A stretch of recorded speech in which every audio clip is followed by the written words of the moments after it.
पहला एपिसोड। वो पेड़ और मैं। नमस्कार मेरे प्यारे दोस्तों, मैं हूं आपकी अपनी सुनीता श्रीवास्तव और आप देख रहे हैं जय महाकाल सुनील श्रीवास्तव हिंदी स्टोरी। कहानी शुरू करने से पहले एक छोटी सी बात। आप लोग इतना प्यार देते हैं, कमेंट करते हैं, अपने अनुभव लिखते हैं।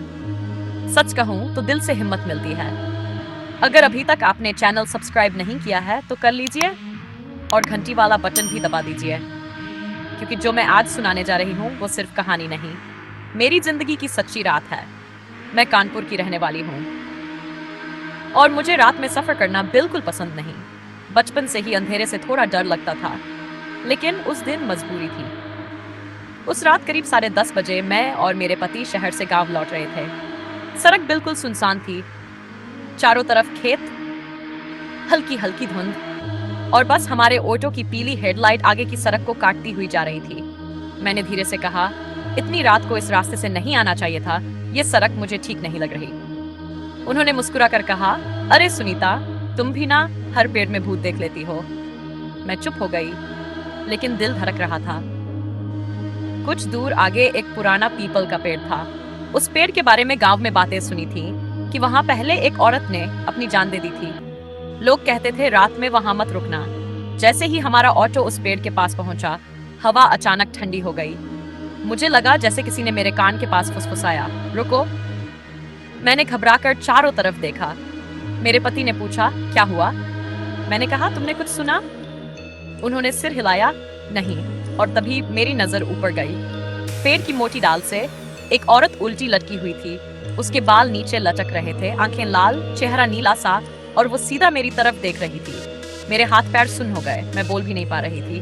कुछ सेकंड बाद मैंने हिम्मत करके कहा, ऊपर देखो, वहां कोई है। उन्होंने ऊपर देखा और बोले, कहाँ? कुछ भी तो नहीं है। मैं फिर ऊपर देखने लगी और इस बार वो औरत धीरे धीरे मुस्कुराई। उसकी मुस्कान इंसानों जैसी नहीं थी।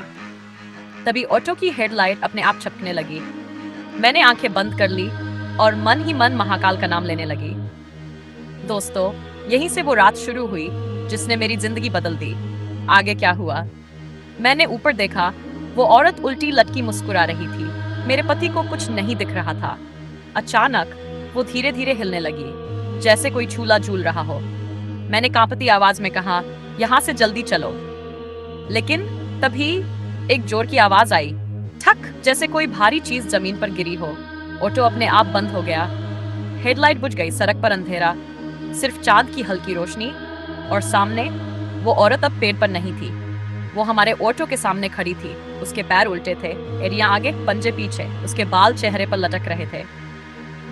मेरे पति अब उसे देख पा रहे थे। उनकी आवाज कांप गई, ये क्या है? वो धीरे धीरे हमारे करीब आई और बोली, मेरी सड़क पर क्यों आए? उसकी आवाज इंसानी नहीं थी, जैसे दो आवाजें एक साथ बोल रही हों। मैं रोने लगी, हम गलती से आ गए, हमें जाने दो। वो हंसी और अचानक उसका चेहरा बहुत पास आ गया, इतना पास कि उसकी ठंडी सांस मुझे महसूस हुई। मैंने जोर से कहा, महाकाल बचाए। तभी तेज हवा चली, पेड़ की डालियां जोर जोर से हिलने लगीं और एक भयानक चीख के साथ वो गायब। उसी पल ऑटो अपने आप स्टार्ट हो गया। मेरे पति ने बिना कुछ बोले तेज रफ्तार में गाड़ी भगा दी। दोस्तों, उस रात हम बच गए, लेकिन कहानी वहीं खत्म नहीं हुई, क्योंकि वो हमारे साथ घर तक आई थी। अगर आप आगे जानना चाहते हैं कि घर पहुंचकर क्या हुआ, तो वीडियो को लाइक कीजिए, चैनल सब्सक्राइब कीजिए और घंटी वाला बटन दबा दीजिए। कुछ लोगों ने लिखा कि दीदी रात में मत सुनाया करो, नींद उड़ जाती है। तो सच बताऊं, उस रात के बाद मेरी भी कई रातों की नींद उड़ गई थी। आप लोग बताइए, अगर आपके साथ ऐसा हो जाए तो आप क्या करेंगे? भागेंगे या सामना करेंगे? कमेंट में जरूर लिखिए। अब कहानी वहीं से हम तेज रफ्तार से ऑटो लेकर घर पहुंचे। रास्ते भर हम दोनों चुप थे, जैसे बोलेंगे तो वो फिर सुन लेगी। घर पहुंचकर मैंने तुरंत दरवाजा बंद किया। अंदर आकर मैंने पानी पिया, लेकिन हाथ अभी भी कांप रहे थे। मेरे पति ने कहा, जो भी था अब खत्म, घर आ गए हैं। मैं भी खुद को यही समझा रही थी, लेकिन रात के करीब 12 बजे छत पर किसी के चलने की आवाज आई, ठक ठक। मैंने सोचा शायद बिल्ली होगी। फिर आवाज रुकी और अचानक वही खिंची हुई चीख, ठीक हमारे आंगन से। मेरे पति ने डरते हुए खिड़की की तरफ देखा। मैंने उनका हाथ पकड़ लिया, मत खोलो। लेकिन जैसे ही उन्होंने हल्का सा पर्दा हटाया, आंगन के बीचों बीच वो खड़ी थी। वही उल्टे पैर, वही लंबे बाल, और इस बार उसकी आंखें सीधे हमारी खिड़की पर। वो मुस्कुराई, धीरे से अपना हाथ उठाया और इशारा किया जैसे बुला रही हो। मेरे मुंह से आवाज नहीं निकली। तभी दरवाजे पर जोर की दस्तक हुई। धड़ाम! पूरा घर हिल गया। वो चीखी, दरवाजा खोलो। उसकी आवाज इस बार गुस्से से भरी थी। मैं रोने लगी। हमने तुम्हारा क्या बिगाड़ा है? हमें छोड़ दो। कुछ पल सन्नाटा, फिर अचानक सब शांत। न आवाज न दस्तक। हमने हिम्मत करके सुबह होने तक दरवाजा नहीं खोला। सुबह जब बाहर देखा, आंगन की मिट्टी पर उल्टे पैरों के निशान थे, दरवाजे तक, और फिर अचानक गायब। दोस्तों, उस दिन के बाद हर अमावस्या की रात ठीक 12 बजे हमारे घर के बाहर वही चीख सुनाई देती है। हमने पंडित बुलाए, पूजा करवाई, लेकिन आवाज कभी कभी अब भी आती है। और सबसे डरावनी बात, कल रात फिर वही सपना आया। वो मेरे कान में बोली, अभी खत्म नहीं हुआ। दोस्तों, अगर आपको मेरी ये सच्ची कहानी डरावनी लगी हो तो वीडियो को लाइक कीजिए, शेयर कीजिए और घंटी वाला बटन जरूर दबाइए। उस रात के बाद मैंने एक बात समझ ली, कुछ रास्ते ऐसे होते हैं जिन्हें पार तो कर लिया जाता है, लेकिन वो रास्ते आपको कभी छोड़ते नहीं। कल अमावस्या है और अभी कुछ देर पहले जब मैं ये कहानी रिकॉर्ड कर रही थी, मेरे आंगन से फिर वही आवाज आई, धीरे से, खिंची हुई, सुनीता, मैं अभी यही हूँ।